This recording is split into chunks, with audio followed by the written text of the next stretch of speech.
नमस्कार, मैं हूं लिमेश पारेख और इस वीडियो में जिसका नंबर 7.2 है और टॉपिक है 4 पॉइंट्स ऑफ कैपेबिलिटी डेमोन्स्ट्रेशन या 4 स्टेप्स क्या है। जैसे कि हमने 7.1 वाले वीडियो में, इसके पहले वाले वीडियो में समझा कि कैपेबिलिटी डेमोन्स्ट्रेशन क्या होता है और वो क्यों करना चाहिए। इस वीडियो में हम समझेंगे कि वो करना कैसे है। राइट, ये करना कैसे ज़्यादा इंपॉर्टेंट है। और जैसे मैंने पहले वाले वीडियो में एक बताया था कि ये सेल्स है ना, ये क्राफ्ट है, आर्ट या साइंस नहीं है। और क्राफ्ट वो होता है जो प्रैक्टिस से परफेक्ट होता है। क्राफ्ट वो होता है, वो स्किल है जो आप ट्रायल एंड एरर से सीखते हैं। तो जितना आप इस चीज़ को करेंगे उतना आप एक्सपर्ट हो जाएंगे। तो खाली ये कोर्स देख देख के कुछ नहीं होगा, करने से होगा, है ना। तो करना जरूर। एजेंडा देख लेते हैं कि ये पॉइंट बाय पॉइंट क्या है। सबसे पहले हम ये नक्की करेंगे कि जो 4 स्टेप है ना, उसमें से किस में आपने कितना वक्त और कितना ताकत लगाना जरूरी है। फिर स्टेप नंबर 1 है कि सामने वाले का प्रॉब्लम समझना है, मतलब उसको समझाना है कि हम प्रॉब्लम समझ गए। स्टेप नंबर 2 है कि उसको ये समझाना है कि इसका ऐसा सोल्यूशन हो सकता है। ठीक है, दिखाना नहीं है सोल्यूशन, बताना है, बोलना है। स्टेप नंबर 3 है आपको सोल्यूशन का डेमो करना है। ये सब चीज़ हम डिटेल में समझेंगे। चौथा चीज़ है एडिशनल प्रूफ ऑफ कैपेबिलिटी। अब ये किस बला का नाम है ये भी मैं आपको बताता हूँ। और फिर लास्ट में मैं डिस्कस ये करूँगा कि कौन से मिस्टेक्स है जो आपको अवॉइड करने चाहिए। ये वाली गलती मत करना, ठीक है, इतना गलत नहीं हो सकते आप। कितना टाइम निकालना है ये चारों स्टेप के ऊपर। अभी जो रिक्वायरमेंट अंडरस्टैंडिंग है ना, आपने जो टोटल टाइम स्पेंड करने वाले हैं इस क्लाइंट पे, उसमें से 40% टाइम है ना रिक्वायरमेंट अंडरस्टैंडिंग पे करना है। बहुत सारी रिक्वायरमेंट ऐसी होती है जो लेयर्ड होती है।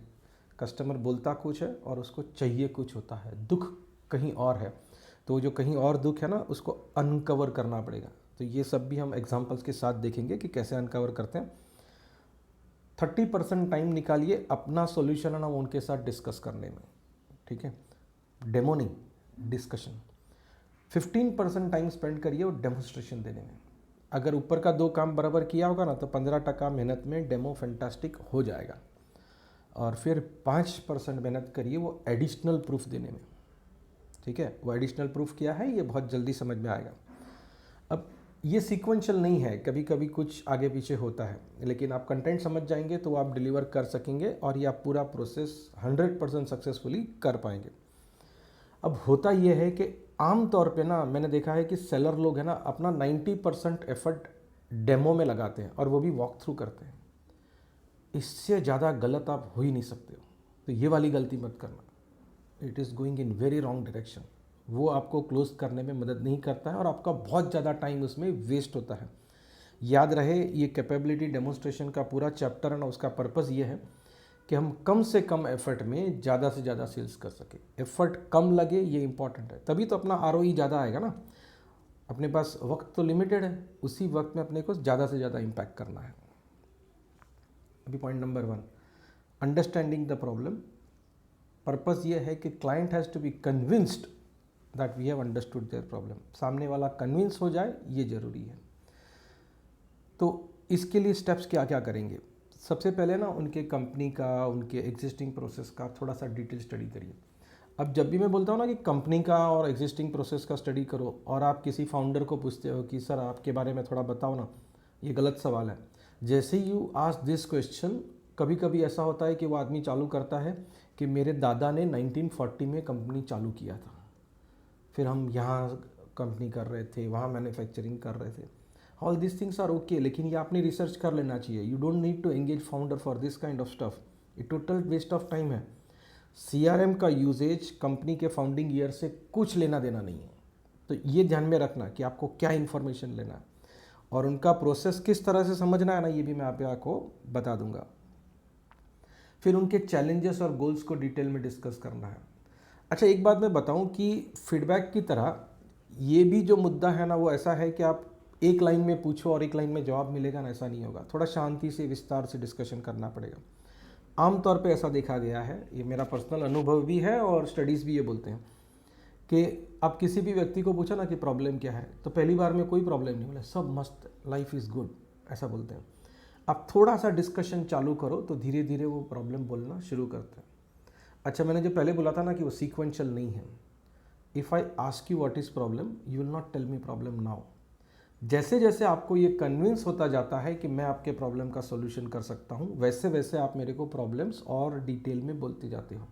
तो ये थोड़ा एक स्टेप ऐसा टिक टॉक चलेगा कि आपने एक छोटा सा प्रॉब्लम पूछा मैंने और आपने प्रॉब्लम बताया, मैंने उसका एक अच्छी तरह से सॉल्यूशन एक्सप्लेन किया, दिखाया नहीं, एक्सप्लेन किया। तो आपको थोड़ा सा कॉन्फिडेंस आ गया कि हाँ इसको मेरा प्रॉब्लम समझ में आ रहा है और शायद सॉल्यूशन भी समझ में आ रहा है। तो आप अभी और प्रॉब्लम बोलेंगे तो मैं और एक सॉल्यूशन दूंगा, फिर आप और एक प्रॉब्लम बोलेंगे, फिर मैं और एक सॉल्यूशन बोलूँगा। तो इस तरह से बातचीत का जो पिंग पोंग गेम चलेगा ना, उसमें आपको ढंग से मालूम पड़ जाएगा कि एग्जैक्ट प्रॉब्लम क्या है। उसके साथ साथ कस्टमर को भी मालूम पड़ जाएगा कि आपको प्रॉब्लम समझ में आया है। तो ये ध्यान रखना, एक लाइन में सवाल मत करना और मेहरबानी करके वो फॉर्म मत बनाने बैठना यार कि what is your problem, right. It doesn't work like that. बातचीत ही करना पड़ेगा। उन्होंने डॉक्यूमेंट बना लिया है तो बहुत अच्छा चीज़ है, लेकिन फिर भी insist on talking in detail. अगर बड़ा ऑर्गेनाइजेशन है तो insist on talking in detail to multiple people at multiple layers. Boss हमेशा कंपनी का एक अलग पर्सपेक्टिव बोलता है, मिडिल मैनेजमेंट कंपनी का अलग पर्सपेक्टिव बोलता है, और जो बॉटम के एग्जीक्यूटिव्स है वो कंपनी के अलग पर्सपेक्टिव बोलते हैं। आपको अगर सक्सेसफुली सॉल्यूशन किसी जगह पे देना है तो ये तीनों के पर्सपेक्टिव समझने चाहिए, तीनों के प्रॉब्लम्स, गोल्स और चैलेंजेस समझने चाहिए। उसके बाद सॉल्यूशन देंगे ना, परफेक्ट फिट होगा। छोटा ऑर्गेनाइजेशन है तो तकलीफ कम होती है, उधर जल्दी हो जाएगा। फिर जैसे मैंने बताया कि कुछ एक्सप्लिसिट नीड्स होती है, कुछ इम्प्लिसिट नीड्स होती है। आप इसको ऐसे कंपेयर कर सकते हैं कि नीड और वांट का जो रिलेशन है ना, ऐसा। तो ये हम एग्जांपल्स के साथ देखेंगे कि क्लाइंट ने मांगा कुछ और था लेकिन उसको ज़रूरत किसी और चीज़ की थी। अब जो मांगा था ना वो तो बहुत छोटा था, अगर आप उतना ही दे देते तो कुछ काम नहीं होता। अच्छा, मैं आपको एक एग्जांपल बोलता हूँ। ये काफ़ी साल पहले का बात है, मे बी 2010 या 11 का। तो हमें एक पूना शहर है, उसमें से एक ऑटोमोबाइल डीलर का फ़ोन आया और उन्होंने ऐसा बोला कि आपके पास कॉल रिकॉर्डिंग का सॉल्यूशन है। तो हमने कहा है। तो बोला ठीक है, कितने का है? तो वो कॉल रिकॉर्डिंग का सॉल्यूशन इज़ ओनली 18,000। तो मुझे 10% मार्जिन मिलता, वो 1800-2000 रुपये का मार्जिन था। फिर मैंने उनको पूछा, सर आप लेकिन रिकॉर्डिंग करने किस चीज़ का वाला है, why you want to record calls, और किसके कॉल रिकॉर्ड करने हैं? तो बोले हमारी जो पूरी टीम होती है ना फॉलोअप करने के लिए, तो वो लोग फॉलोअप करते हैं, कॉल करते हैं कस्टमर्स को, तो उनके क्वालिटी के लिए और रिजल्ट अच्छा इसके लिए हमको कॉल रिकॉर्डिंग सुनना है। तो मैंने बोला ठीक है सर, ये लोग कॉल करते क्यों है? तो उन्होंने मुझे 4 रीज़न बताए कि भाई हमारे शोरूम में जो वॉक इन आते हैं उन कस्टमर्स को हम फॉलोअप करते हैं कि सर गाड़ी कब लेना है वगैरह वगैरह। दूसरा ये कि हमारा जो सर्विस देना होता है जो कंपनी की तरफ से कार का, तो उसके लिए हम लोग कॉल करते हैं, ठीक है, कब आ रहे हो सर्विस के लिए। तीसरा, जब सर्विस हो जाता है तो हम फीडबैक के लिए कॉल करते हैं। और चौथा इम्पॉर्टेंट, हम इंश्योरेंस बेचने के लिए कॉल करते हैं। और पांचवा, हम हमारे जो एडिशनल सपोर्ट के या सर्विस के पैकेजेस है वो बेचने के लिए फ़ोन करते हैं। अब जैसे उन्होंने ये सब बताया तो मैंने फिर उनको पूछा है कि सर आपके पास कहीं रिकॉर्ड होता है कि किसको कॉल कर लिया है, किसको बाकी है, किसने क्या जवाब दिया वगैरह वगैरह। तो बोला नहीं, ऐसा कुछ सोचा नहीं है अभी, हम सोच रहे हैं कि स्प्रेडशीट में, एक्सेल में मैनेज कर लेंगे। फिर उन्होंने मुझे पूछा आपके पास कुछ सोल्यूशन है? मैंने बोला है ना, हमारे पास CRM है जिसमें ये सारा चीज़ मैनेज होगा और टेलीफोनी इसके साथ रिलेटेड या लिंक होगा। So that got him interested, ठीक है। और फिर उन्होंने हमको बोला कि ठीक है आप डेमो बताओ हमारी सीनियर टीम को। तो फिर उसके नेक्स्ट वीक में पूरे मैनेजमेंट टीम को हमने डेमो बताया, तो उनको अच्छा लगा, उन्होंने ये ले लिया। अब जो उनके ब्रांचेस है ना वो 30 के ऊपर थे, ठीक है। एक जगह पे जो सॉल्यूशन गया उनके यहाँ पर वो 4 लाख रुपए का था, 400,000 रुपीज़। और उन्होंने अगले 3 साल में 30+ लोकेशंस में हमारा ये सॉल्यूशन लगवाया। मतलब लगभग हमने 1 करोड़ रुपए का बिलिंग किया था उधर। अब सोचो क्या होता कि अगर 18,000 रुपीज़ का जो उन्होंने मांगा था मेरे पास डिवाइस वो मैंने दे दिया होता, तो I would have earn only 2,000 rupees. अब यहाँ तो मैंने 1 करोड़ का सेल किया, और वो भी वो चीज़ का सेल किया जो मैंने बनाया था, तो माई मार्जिन वॉज ह्यूज। तो ये जो एक्सप्लिसिट और इम्प्लिसिट नीड वाला मुद्दा है ना, आप जब तक अंदर घुसेंगे नहीं आपको मालूम नहीं पड़ेगा। इसके पहले वाले वीडियो में एक बात था कि you will not leave money on the table, ये उसका एग्जाम्पल है। एक चीज़ खास करना कि जब भी आपको कस्टमर का कोई प्रॉब्लम समझ में आए तो उसको बोलो कि सर मैं ऐसा समझा हूँ कि ये प्रॉब्लम है, और उसके बाद प्रॉब्लम को रिपीट करिए। ये आपको लगता है क्या बचकाना चीज़ है, ये बहुत इंपॉर्टेंट है और इसका बहुत मजबूत असर होता है। आप कस्टमर को ये बोल सकते हैं, और लाइंस में बोलता हूँ वो वर्बैटिंग यूज़ कर सकते हैं। सर इसका मतलब कि मैं ऐसा समझा हूँ कि आपको ये प्रॉब्लम है, एम आई राइट? तो राइट बोलेंगे। उनका कन्फर्मेशन आना जरूरी है। Then you get confirm that he is convinced that you have understood the problem. Confusing नहीं हो गया ना? मैं तो वापस बोलता हूँ, you get confirmed that customer has been convinced that you have understood their problem. और ये बहुत ज़रूरी है। स्टेप 1 में हमें कस्टमर को कन्विंस करना है कि भाई हमको तेरा प्रॉब्लम समझ में आया है, ये बहुत ज़रूरी है। अच्छा, इसके बाद ना उनके साथ बातचीत में उनको बहुत सारे डाउट्स आते रहते हैं, तो जितने जितने डाउट्स का इस लेवल पे आप निराकरण कर सकते हैं कर दो। ये मत सोचो कि सब डेमो में क्लियर करेंगे, यहाँ पे जितना जितना डाउट्स क्लियर करना है कर लो। अब ये एक्सप्लिसिट वर्सेस इम्प्लिसिट नीड्स का ना एग्जांपल्स देखते हैं। हम लोग 3 एग्जांपल देखेंगे। पहला एग्जांपल ये है कि समझो कस्टमर ने ऐसा बोला कि मुझे ना मेरे एम्प्लॉयज़ का जीपीएस लोकेशन ट्रैक करना है। उसका सॉल्यूशन है, अच्छा इंसिडेंटली संगम सीआरएम में ये होता है, राइट? लेकिन इस प्रॉब्लम को थोड़ा सा और खुरेदने का ज़रूरत है, हाँ स्क्रैच करने का ज़रूरत है। वो कैसे करेंगे? उनको पूछिए कि सर ये दिख तो जाएगा आपको, लेकिन कौन मॉनिटर करेगा? पूरा दिन कौन देखने वाला है आपके यहाँ से? क्योंकि बॉस होगा या सीनियर मैनेजर्स होंगे तो उनके पास तो टाइम नहीं होगा। Then at that moment maybe they realise कि हाँ यार बात तो सही है कि देखेगा कौन। तभी उनको लगता है कि अच्छा ये तो वेस्टेड एफर्ट है। फिर अगला सवाल ये हो सकता है कि आप ये मॉनिटरिंग देखेंगे ना तो आपको क्या इन्फॉर्मेशन चाहिए, मतलब क्या समझना चाहते हो आप, और उसके ऊपर आप क्या एक्शन करने वाले हो, और मतलब एनालिसिस और एक्शन क्या होगा ना इस इन्फॉर्मेशन से, वो पूछने का कोशिश करिए। एंड देन ये पूछ के देखिए कि सर ये जो टीम जिसको आप ट्रैक करने की कोशिश कर रहे हो उनका नॉर्थ स्टार मेट्रिक क्या है। अब नॉर्थ स्टार मेट्रिक का मतलब ये होता है, अच्छा नहीं मालूम है तो गूगल कर लो, विस्तार से समझ में आएगा। मैं आपको एक लाइन में समझाता हूँ कि ऐसा एक पैरामीटर जो उस व्यक्ति के काम करने में सबसे इम्पॉर्टेंट है, ठीक है। For example if I am a service person, मतलब मैं सपोर्ट का एग्जीक्यूटिव हूँ, तो मेरा नॉर्थ स्टार मेट्रिक क्या होगा कि कितने कस्टमर्स को मैंने सर्विस दिया and they are happy, right. तो अगर मैंने एक दिन में 50 कॉल किया, 100 कॉल किए, वो इम्पॉर्टेंट नहीं है, लेकिन एक दिन में मैंने 12 कस्टमर्स को या 20 कस्टमर को प्रॉपरली सपोर्ट दे के टिकट क्लोज किया, ये इंपॉर्टेंट है। इसका मतलब क्या हुआ कि सपोर्ट पर्सन के लिए number of tickets closed is important. तो ये ध्यान में रखना जरूरी है। ये जैसे ही आप डिस्कस करेंगे ना क्लाइंट्स को मालूम पड़ेगा। देखिए कैसा होता है, majority of the people who buy CRM are buying this for first time. तो उन्होंने कभी ढंग से इस प्रोसेस के बारे में सोचा ही नहीं रहता है। The moment you start this discussion उनको ख्याल आता है कि अच्छा प्रॉब्लम थोड़ा डीपर है, और जब उनको आप बताते हो कि प्रॉब्लम डीपर है तो फिर उनको जल्दी समझ में आता है। एक आइडिया आप उनको बोल सकते हैं कि sir is it possible if you can monitor the process rather than activity. मतलब अगर हमको सपोर्ट की टीम का जीपीएस लोकेशन ट्रैक करेंगे, मतलब उनका एक्टिविटी ट्रैक करेंगे, उससे अच्छा है कि आप सीधा टिकट ही ट्रैक करो, ये कितना टिकट क्लोज किया, सब कुछ मालूम पड़ जाएगा, अपने आप मालूम पड़ जाएगा, आसानी से मालूम पड़ेगा और क्लैरिटी से मालूम पड़ेगा, ठीक है। तो ये बहुत ज़रूरी है। अच्छा ये पूरा है ना डिस्कशन लगता है ऐसा मामूली है, लेकिन इसका अगर आप साइकोलॉजिकल इफेक्ट देखें तो बड़ा भयंकर होता है। और एक एग्जांपल देखते हैं ये एक्सप्लिसिट वर्सेस इम्प्लिसिट नीड्स का। बहुत बार ऐसा होता है, जैसे मैंने पहले एग्जांपल बोला कि क्लाइंट बोलता है कि I want to record all the calls of my sales team. तो उनको थोड़े सवाल पूछे कि ये कॉल सुनेगा कौन और कब सुनेगा और कितने कॉल सुनेंगे। फॉर एग्जांपल अगर आपके पास 10 जन का सेल्स का टीम है और एक एक जन रोज के 50-50 कॉल करता है, तो that means you have to listen to 500 calls. आपके पास टाइम है 500 कॉल सुनने का।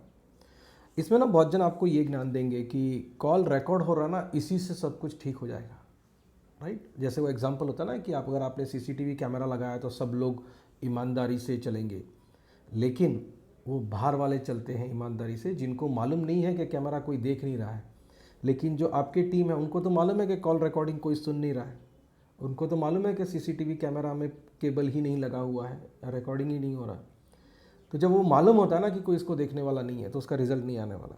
तो आप कस्टमर को ये सवाल पूछ के देखिए कि भाई कौन सुनेगा इसको, और बाद में वो सेम सवाल पूछिए कि ये सुनने के बाद आपको एनालिसिस क्या करना है और एक्शन क्या करना है। हो सकता है कि ये करने का और भी तरीका हो। फिर वो नॉर्थ स्टार मेट्रिक वाला वापस सवाल पूछिए कि सेल्स पर्सन का नॉर्थ स्टार मेट्रिक क्या है। Is it how we went by, is it how many clients visited, is it how many sales closed, is it how many leads generated, is it how many demos done. तो क्या है आपका north star matric जो आप major करना चाहते हैं। दूसरा एक बात है कि नॉर्थ स्टार मैट्रिक एक ही होता है, you can't have 7 north star metric. तो इस गड़बड़ी में मत पड़ना कि मेरे लिए ये 7 चीज़ इंपॉर्टेंट है, ऐसा नहीं होता है। कोई भी एक चीज़ ढूंढ लो, वो चीज़ 7 चीज़ के ऊपर डिपेंडेंट हो, ये समझ में आता है। लेकिन नॉर्थ स्टार मैट्रिक हमेशा एक रहता है। सेम बात इधर भी बोलनी पड़ेगी कि monitor the process rather than activity. आपका सेल्स पर्सन कॉल रिकॉर्डिंग सुन के आप क्या ही समझ पाओगे, लेकिन अगर आप वो नॉर्थ स्टार मैट्रिक को मेजर करते हो तो जल्दी रिजल्ट आएगा। वंस अगेन ये डिस्कशन लगता ऐसा है कि ये क्या मामूली है ऐसा, लेकिन ये बहुत काम आएगा। ये ना मैं एग्जांपल्स दे रहा हूँ आपको। इस तरह से क्लाइंट के साथ जो भी बात हो रही है उसमें आपको डीप में जाना चाहिए और जाना पड़ेगा, उसके बगैर नहीं होगा। तीसरा एग्जांपल समझते हैं। बहुत बार क्लाइंट मांगते हैं, ये एक एग्जांपल ही है, इसके जैसा और बहुत बड़ा भी हो सकता है। क्लाइंट बोलते हैं कि मुझे ना ईमेल मार्केटिंग करना है या व्हाट्सएप मार्केटिंग करना है। अब ये फीचर संगम में है, लेकिन आपको ये सवाल करना है, और सवाल ये करना है कि आपके पास डेटा रेडी है क्या सर कैंपेन करने के लिए। मैंने ऐसे भी व्यक्ति देखे हैं जो बोलते हैं मेरे पास 200 जितनी एक्सेल की स्प्रेडशीट्स है जिसमें अलग अलग फॉर्मेट में डेटा है, और वो सब मुझे इधर अपलोड करना है। ठीक है, अब वो डेटा को कंपाइल करने में कितना टाइम लगेगा ये इन्होंने सोचा ही नहीं है। दूसरा सवाल ये होगा कि इज़ दैट डेटा डीडुप्लीकेटेड और क्लीन्ड। इसी साहब का अगर एग्जांपल लेते हैं कि 200 स्प्रेडशीट में से डेटा को क्लीन करना है, डुप्लीकेट करना है, it's hell lot of time. ठीक है, लेकिन ये उनको एक बार बताओ तो सही, बातचीत तो करो, तो उनको भी ख्याल आएगा कि अच्छा प्रॉब्लम वो बोल रहा है ना उससे थोड़ा बड़ा है। ठीक है, और ये कैपेबिलिटी डेमोन्स्ट्रेशन का हिस्सा है। आप इससे ये साबित कर रहे हैं कि आपको प्रॉब्लम समझ में आ रहा है। वैलिड मोबाइल नंबर है, टेस्टेड मोबाइल नंबर है। कुछ कुछ क्लाइंट ने हमको ऐसे भी डेटा दिए हैं जिसमें एसटीडी कोड है ना पुराना वाला था, अब ये 22 साल पुराना नंबर है। ठीक है, वो उधर से उधर उधर से उधर करके आ रहा है और वैसा का वैसे ही बोल रहे हैं कि सीआरएम में डाल दो, हम कॉलिंग कराएंगे। ऐसा थोड़ी होता है। जिन लोगों का नंबर है वो रेलेवेंट है कि नहीं, वो कहीं से ख़रीदा हुआ डेटाबेस है, किसी का कॉपी किया हुआ डेटाबेस है, उसको हम मैसेज करना चाहते हैं तो वो उनके साथ बातचीत करना पड़ेगा कि वो रेलेवेंट है कि नहीं, कैटेगराइज्ड है कि नहीं। मतलब व्हाट्सएप कैंपेन करोगे आप या ईमेल कैंपेन करोगे तो ऐसा थोड़ी है कि 10,000 लोगों को एक ही मैसेज भेजोगे। हो सकता है कि कुछ अलग लोगों को अलग मैसेज भेजे, इंडस्ट्री वाइज अलग मैसेज भेजे, प्रोडक्ट वाइज अलग मैसेज भेजे, कस्टमर के कैटेगरी वाइज अलग मैसेज भेजे। तो ये जो डेटा है उनके पास वो कैटेगराइज्ड है कि नहीं है। ये जो मैसेज भेजने का कॉस्ट है ना, ये इन्होंने गिना है कि नहीं गिना है। फॉर एग्जांपल अगर आपको 10,000 या 1,00,000 लोगों को व्हाट्सएप करना है तो दैट्स ए कॉस्ट। ठीक है, वो सीआरएम के अलावा दूसरा कॉस्ट लगता है। राइट, व्हेन यू यूज़ वाबा व्हाट्सएप बिजनेस एपीआई जब आप यूज़ करते हो तो उसका कॉस्ट लगता है पर मैसेज। तो कस्टमर से पूछिए कि वो कॉस्ट उन्होंने गिना है कि नहीं गिना है। बहुत बार ऐसा लगता है कि कस्टमर ने वो गिना ही नहीं है, उनको लगता है कि मेरे पास डेटाबेस है बस इसको शूट कर दो, they have not consider this. फिर ये पूछ के देखो कि भाई कंटेंट के बारे में आप क्या करोगे, कंटेंट का सोचा है कि नहीं सोचा है।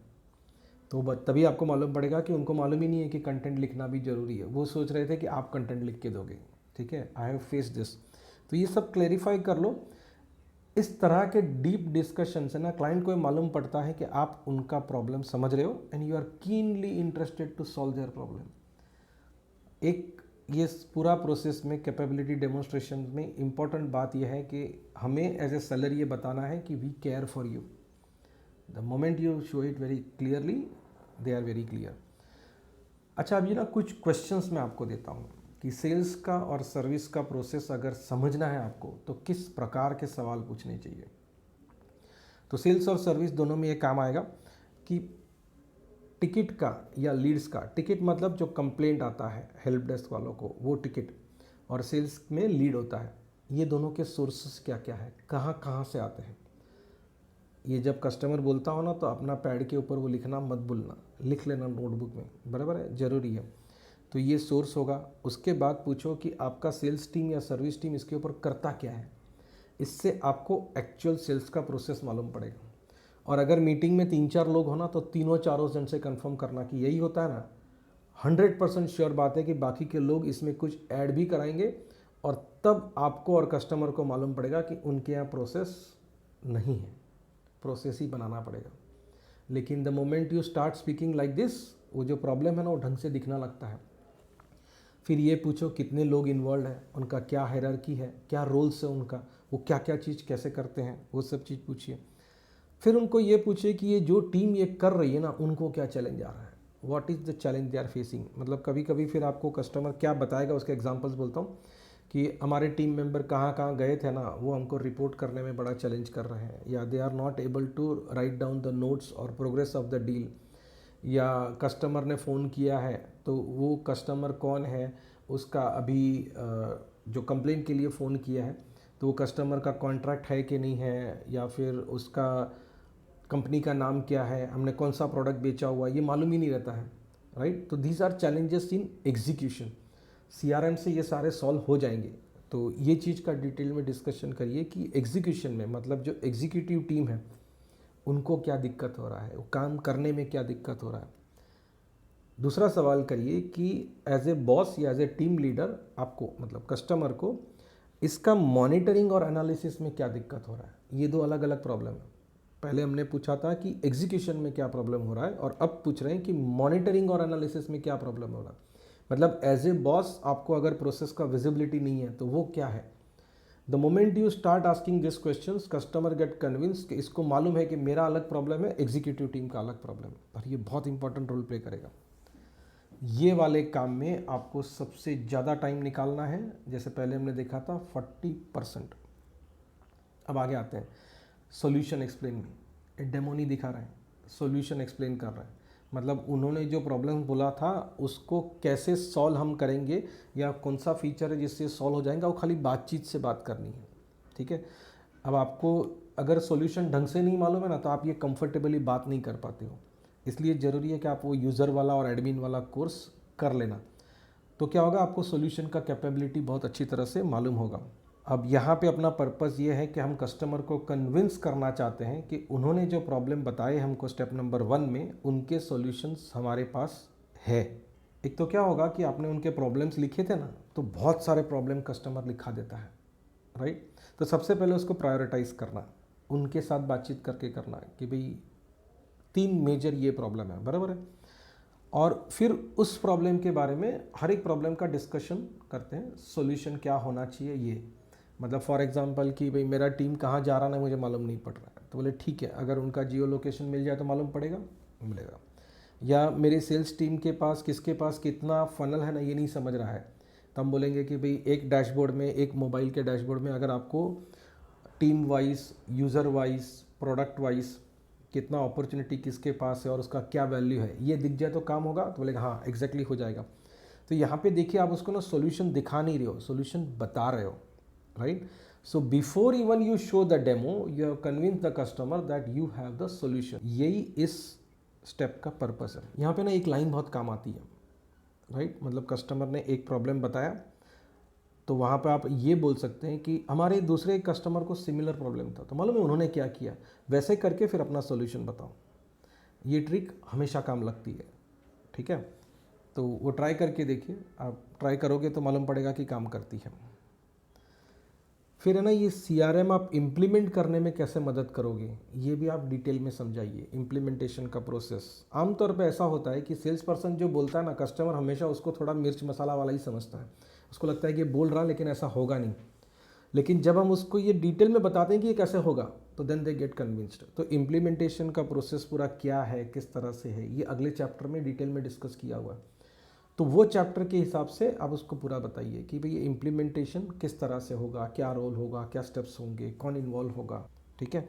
ये बहुत ज़रूरी है। अभी डेमोन्स्ट्रेशन द सॉल्यूशन, याद रहे ये वॉक थ्रू नहीं है। मतलब आपके प्रोडक्ट में अगर 50 फीचर है तो आपको 50 फीचर नहीं बताने हैं। तो अभी हम डेमोन्स्ट्रेटिंग द सॉल्यूशन का बात करेंगे। मतलब अभी आप प्रोडक्ट का डेमो बता रहे हो, पहले आपने खाली सॉल्यूशन के बारे में बातचीत की थी। ये स्टेप नंबर 1 और स्टेप नंबर 2 में आपने जो पूरा कसरत किया ना, उसके हिसाब से, उसके बेस्ड, उसके रिलेवेंस में ही आपको डेमो बताना है, ठीक है।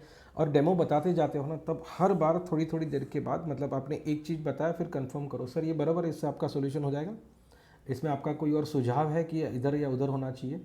इससे क्या हो रहा है कि you are getting yes many times before even asking for the order. बहुत से लोग मैंने देखा है वो डेमो ना बहुत फास्ट फास्ट करते हैं, राइट, क्योंकि उनको सीआरएम चलाने का बहुत आदत है। तो भाई आप 2 साल से, 5 साल से, 15 साल से CRM चला रहे हो, लेकिन कस्टमर तो पहली बार आपका स्क्रीन देख रहा है, तो उसको समझने में टाइम लगने वाला है। तो go slow, go with very firm tone और कन्फर्मेशन करते जाओ, सर सही है कि वापस एक बार बताऊं, ठीक है। ज़रूरी नहीं है कि आप है ना डेमो में 50 पॉइंट बताएं, ज़रूरी है कि आप 3 पॉइंट बताएं जिससे उसके 3 मेजर प्रॉब्लम सॉल्व होते हैं और उसको उस चीज़ का वैल्यू पूरा मिल रहा ना, ये फीलिंग आता है। बहुत से लोग जब ये डेमो बताते हैं तो यूज़र 1, प्रोडक्ट 1 उस तरह से सब बताते हैं, ऐसा मत करो, रियल नेम्स यूज़ करो, ठीक है।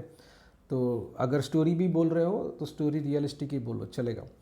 और दूसरा एक बात है कि डेमो बताओ ना तो आप अपने CRM के मॉड्यूल वाइज मत बताओ, उनका प्रोसेस वाइज बताओ कि भाई समझो आपको लीड आया तो कहाँ एंट्री होगा, इंक्वायरी आएगा तो कहाँ मिलेगा, या टिकट आएगा तो कहाँ दिखेगा, फिर उसके बाद का स्टेप क्या होगा, भाई नया कॉन्ट्रैक्ट बनेगा तो कहाँ एंट्री होगा, फिर कॉन्ट्रैक्ट रिन्यूअल के टाइम पे क्या होगा। ये सब स्टेप बाय स्टेप उस तरह से बताओ तो जल्दी समझ में आता है। आपका CRM का डेमो ऐसा बताओ जिसमें कुछ डेटा हो। हम हमेशा प्रेफर करते हैं कि हमारा जो CRM है ना वही डेमो में बताते हैं, राइट। इसका 2-3 बेनिफिट है, क्योंकि हम वो पूरा दिन यूज़ कर रहे हैं, उसमें रियल डेटा है, राइट। हम उसको कैसे यूज़ कर रहे हैं ये भी बता सकते हैं। और दूसरा मेन एडवांटेज ये है कि जो हमारा कन्विक्शन होता है ना बताने में, ये बड़ा हाई होता है, क्योंकि ये प्रोडक्ट तो मैं पूरा दिन यूज़ करता हूँ ना, तो मैं बताऊँगा या मेरे सेल्स टीम में से कोई भी बताएगा तो हमारा कन्विक्शन बड़ा हाई होता है, प्रोडक्ट का अंडरस्टैंडिंग बड़ा मजबूत होता है, और जो डेटा दिखा रहा है ना वो भी हमको मालूम है ढंग से। तो demo becomes very realistic, very close to the real environment. जैसे मैंने पहले कहा, ये लालच मत रखिए कि आप पूरा सॉल्यूशन बताओगे, ये ज़रूरी नहीं है। अच्छा, बहुत बार है ना कस्टमर का रिक्वायरमेंट ऐसा हो सकता है कि जो आपके प्रोडक्ट में, संगम CRM में स्टैंडर्ड में नहीं है, उसके लिए कुछ कस्टमाइजेशन और इंटीग्रेशन करने पड़ेंगे। तो उसको डिटेल में समझना, आंख बंद करके हाँ या ना मत बोलना। एक तो ये एडमिन कोर्स ढंग से कर लो तो उधर से आपको ये मालूम पड़ेगा कि ये कस्टमाइजेशन और इंटीग्रेशन कब ज़रूरी है और कॉन्फ़िगरेशन से कब काम होता है। जैसे हमने बहुत बार बोला है, Sangam CRM is a low code no code platform, मतलब आपको इसको चेंज करने के लिए कोड लिखने का ज़रूरत नहीं है। तो बहुत कुछ तो अपने आप होने वाला है, लेकिन फिर भी जहाँ जहाँ इंटीग्रेशन कस्टमाइजेशन रिक्वायर्ड है तो कैसे होगा ये आपको मालूम होना चाहिए। अगर नहीं मालूम है तो दोनों साइड से क्लैरिटी कर लो, आपका जो टेक्निकल टीम होगा या NJ का टीम होगा वो, और जो दूसरा कोई सॉफ्टवेयर से इंटीग्रेशन करना है तो उसका टेक्निकल टीम। ये एक मीटिंग होने के बाद ही उसका पैसा बोलना, उसके पहले मत बोलना। ब्लाइंडली भाव बोल दिया या कन्फर्मेशंस बोल दिए, ऐसा मत करना। अब ये फाइनल स्ट्रोक है, एडिशनल प्रूफ ऑफ कैपेबिलिटी।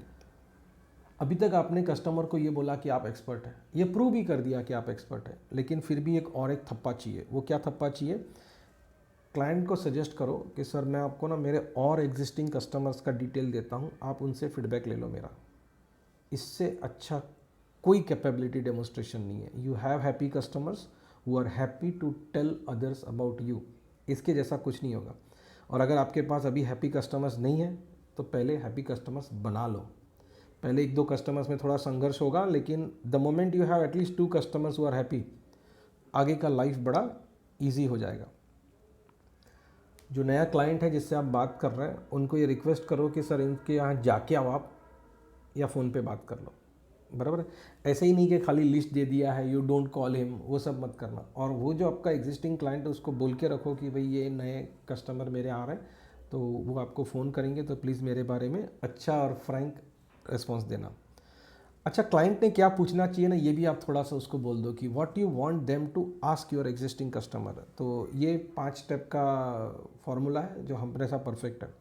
तो क्लाइंट को बोलिए कि आप मेरे एग्जिस्टिंग कस्टमर से बात करोगे ना तो पहले ये पूछो कि प्रोडक्ट कैसा है, फिर दूसरा ये पूछो कि कंपनी कैसा है, लोग ठीक ठाक है, बराबर सपोर्ट देते हैं। तीसरा ये पूछो कि आपको ये सब इम्प्लीमेंट करने में क्या चैलेंजेस आया था, ठीक है। और तीसरा ये पूछो कि वो चैलेंजेस को आपने कैसे सॉल्व किए। और पांचवा ये पूछो कि आपको एनजे ने या आपका जो सेलर आप बात कर रहे हैं उन्होंने क्या हेल्प किया। You request your customer, prospective customer, to ask your existing customer these 5 questions. I hope it is clear. अगर क्लियर नहीं है तो यही सेक्शन वीडियो का वापस देख लीजिए, क्लियर हो जाएगा। ये वाली गलती मत करना मेहरबानी करके, ठीक है। ये गलती करेंगे तो बहुत महंगा पड़ेगा, फिर रिजल्ट नहीं आएगा। ये है ना SaaS का प्रोडक्ट है, तो आप अगर वो कंटिन्यू नहीं करेंगे तो आप पैसा नहीं कमाएंगे। तो इस माइंडसेट से रहना कि यहाँ से कस्टमर से अपने को अगले 5, 8, 10 साल तक पैसा लेना है, वो हिसाब से बना के भेजिए। कंफर्म कर लीजिए बेचने से पहले कि वो लोग इम्प्लीमेंट कर सकते हैं कि नहीं, ठीक है। बहुत बार ऐसा होता है कि आप बड़ा प्रेशराइज करके, टैक्टिक्स करके, भाव कम करके सेल कर देते हैं और बाद में इम्प्लीमेंटेशन में आपका जान निकल जाता है। ऐसा होता है, बहुत सारी बड़ी बड़ी कंपनियों का होता है, तो मत करना। ये वाली गलती कभी मत करना कि पहले वॉक थ्रू, सर डेमो तो देख लो, प्रोडक्ट तो देख लो, आप फिर नक्की करो। अब प्रोडक्ट देखने का बोल रहे हो, इसका मतलब कि सेल्स पर्सन में कोई दम नहीं है, उसको कोई बुद्धि नहीं चलानी है। He just wants you to watch the demo and go ahead. ऐसा नहीं होता है भाई।